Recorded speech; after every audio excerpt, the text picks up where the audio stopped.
बात करने जा रहे हैं भारत रत्न लाल कृष्ण आडवाणी की। अक्सर प्रधानमंत्री नरेंद्र मोदी पर विपक्ष ये आरोप लगाता रहा है कि वो आडवाणी की अनदेखी करते हैं, आडवाणी का सम्मान नहीं करते। लेकिन पीएम मोदी ने आलोचकों को करारा जवाब दिया। राम मंदिर आंदोलन के महारथी को सारथी मोदी ने भारत का सर्वोच्च सम्मान भारत रत्न देने का ऐलान कर विरोधियों को चुप करा दिया है।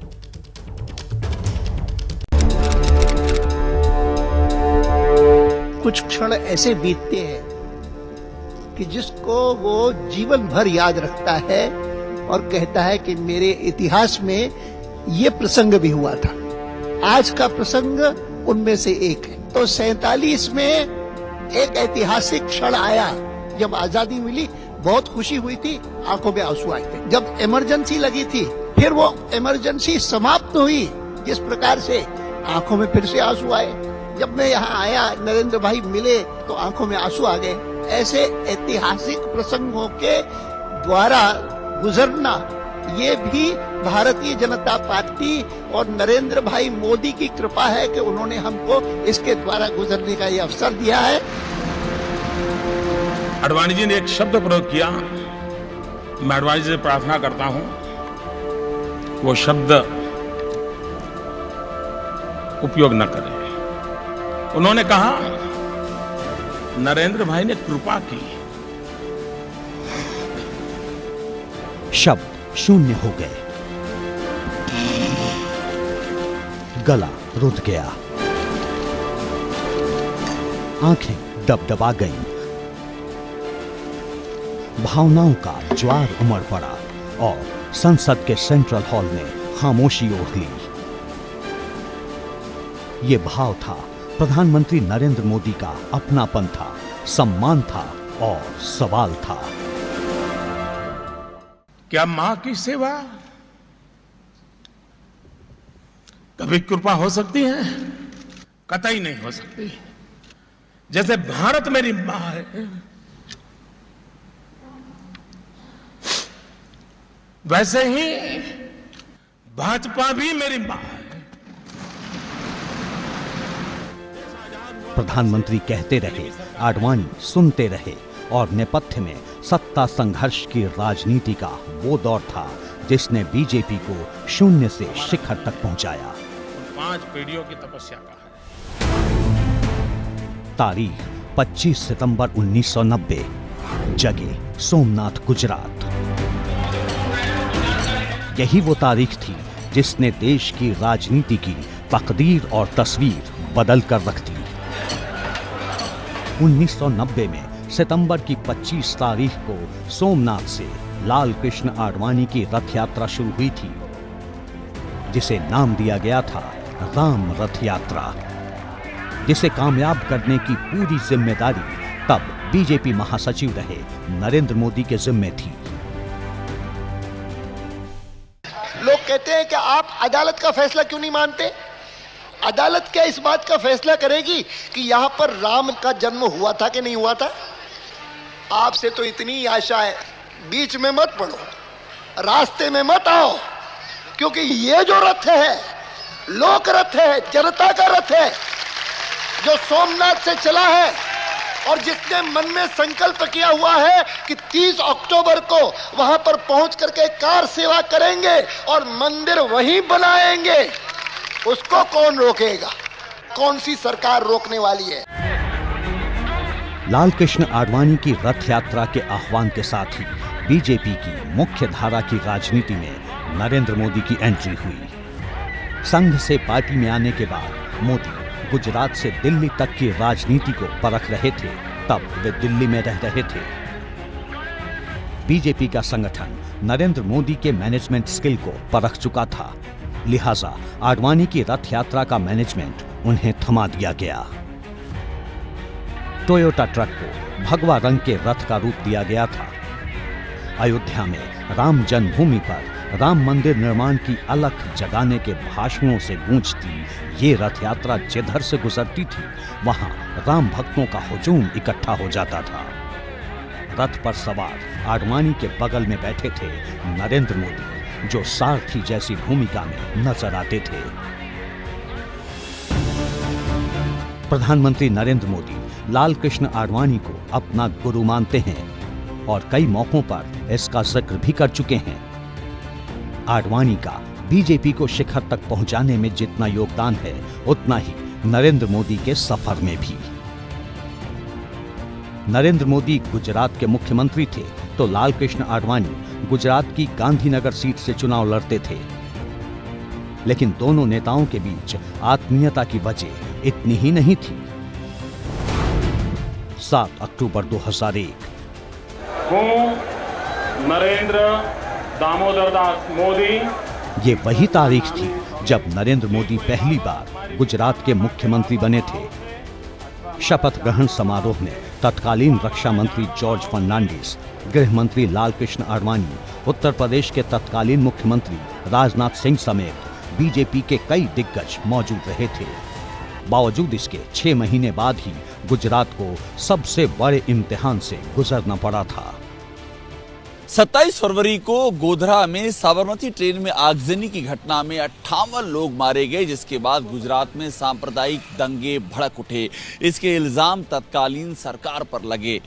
इस एक घटना ने पूरे देश की राजनीति को किस तरह से गरमा दिया, ये जानना भी बेहद जरूरी है।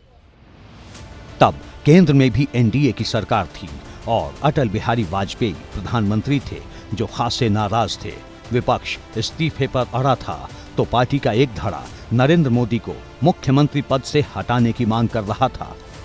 गुजरात पहुंचे अटल बिहारी वाजपेयी भी तब मुख्यमंत्री नरेंद्र मोदी से इस्तीफा चाहते थे, लेकिन मोदी के राजनीतिक गुरु लाल कृष्ण आडवाणी इस्तीफे के सख्त खिलाफ थे। इतिहास का वो एक अध्याय है कि अटल बिहारी वाजपेयी वो चाहते थे कि इनको सीएम के पद से हटाया जाए। आडवाणी जी नहीं चाहते थे और बहुत सारे लोग आडवाणी जी के पक्ष में थे।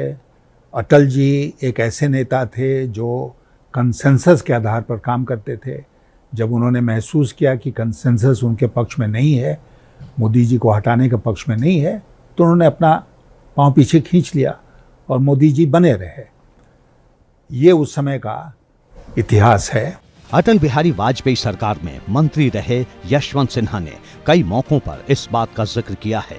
बताया जाता है कि नरेंद्र मोदी का इस्तीफा मांगने पर लाल कृष्ण आडवाणी ने खुद इस्तीफा देने की बात तक कह दी थी। आडवाणी तब अटल सरकार में गृह मंत्री थे। ऐसा बताया जाता है कि वाजपेयी जी ने कहा कि मुझे लगता है कि नरेंद्र भाई को इस्तीफा दे देना चाहिए। तो आडवाणी जी ने कहा कि ऐसा वहाँ पर गोवा की कार्यकारिणी में कर लिया जाएगा, लेकिन मुझे नहीं लगता कि इसकी ज़रूरत पड़ेगी, क्योंकि ज़्यादातर लोग नरेंद्र मोदी के साथ दिखाई देते हैं। नरेंद्र मोदी पर उनका खास स्नेह भी रहा कि वो लगातार उनको करते रहे। उनके मुख्यमंत्री बनने के में उनकी भूमिका बड़ी रही, उनको मुख्यमंत्री बनाए रखने में उनकी भूमिका बड़ी रही। माना जाता रहा कि आडवाणी के सबसे प्रिय नेताओं में से एक नरेंद्र मोदी रहे हैं। जब राजनीतिक संकट हुआ था नरेंद्र मोदी पर गुजरात में, तब भी लाल कृष्ण आडवाणी ने ही उन्हें बचाया और उन्हें ताकत दी।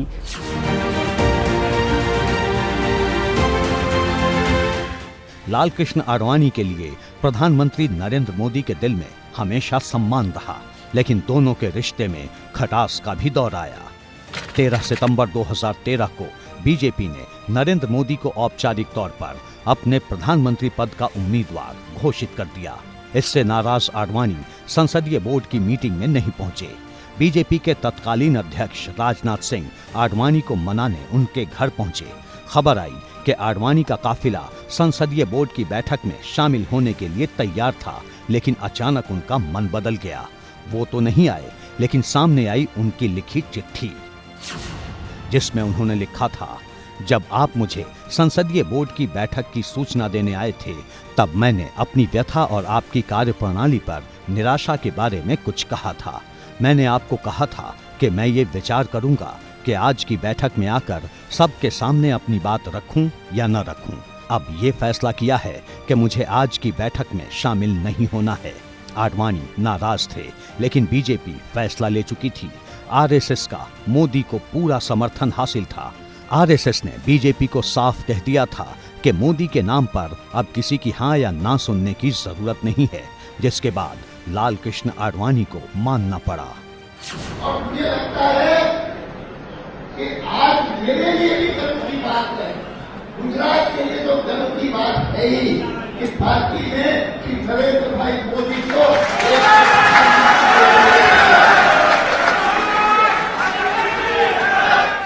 2014 में बीजेपी की जीत के बाद लालकृष्ण आडवाणी ने नरेंद्र मोदी को गले लगाया तो मोदी ने कई बार पैर छूकर उनका आशीर्वाद लिया। संसद से सेंट्रल हॉल की ये तस्वीरें 2019 की हैं, जब प्रधानमंत्री मोदी दोबारा जीत कर आए थे तो लालकृष्ण आडवाणी के पैर छूकर आशीर्वाद लिया था।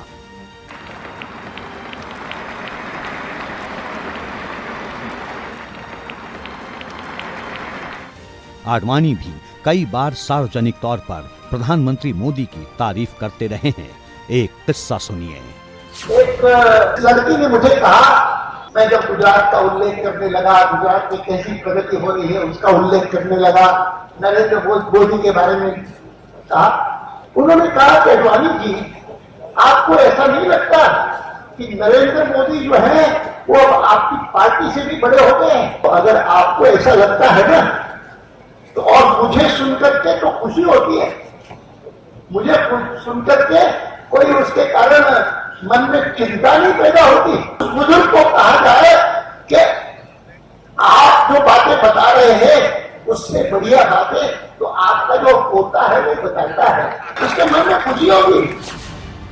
ऐसा रिश्ता रहा है पीएम मोदी और लालकृष्ण आडवाणी का, जिसने राजनीति की बंदिशों से आजाद होकर वक्त के साथ एक गुरु और अभिभावक का आकार लिया। यही वजह है कि जब लालकृष्ण आडवाणी को भारत रत्न मिला तो प्रधानमंत्री मोदी ने अपनी खुशी जाहिर करने में देर नहीं की। लिखा, आडवाणी जी हमारे समय के सबसे सम्मानित स्टेट्समैन हैं। देश के विकास के लिए उनका योगदान कोई भूल नहीं सकता। सार्वजनिक जीवन में आडवाणी जी दशकों तक पारदर्शिता और अखंडता के प्रति अटूट प्रतिबद्ध रहे। उन्हें भारत रत्न से सम्मानित किया जाना मेरे लिए बहुत भावुक क्षण है। मैं इसे हमेशा अपना सौभाग्य मानूंगा कि मुझे उनके साथ बातचीत करने और उनसे सीखने के अनगिनत मौके मिले। प्रधानमंत्री नरेंद्र मोदी के इन शब्दों में लालकृष्ण आडवाणी के प्रति अपनत्व का संपूर्ण सार है। जन्मदिन का मौका हो या फिर पार्टी की जीत का मौका, पिछले एक दशक के दौरान जब भी अवसर मिला, पीएम मोदी भारत रत्न आडवाणी जी का आशीर्वाद लेने उनके घर पहुंचते रहे।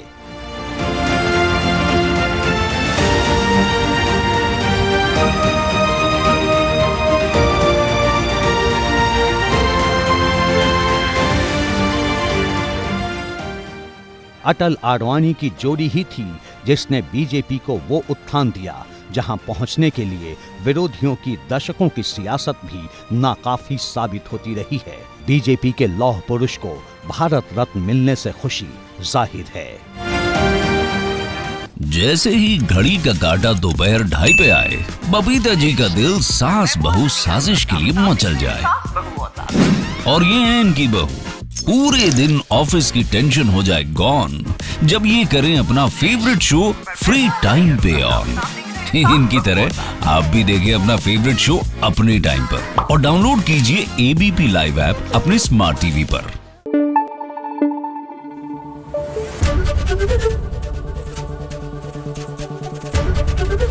एबीपी न्यूज आपको रखे आगे।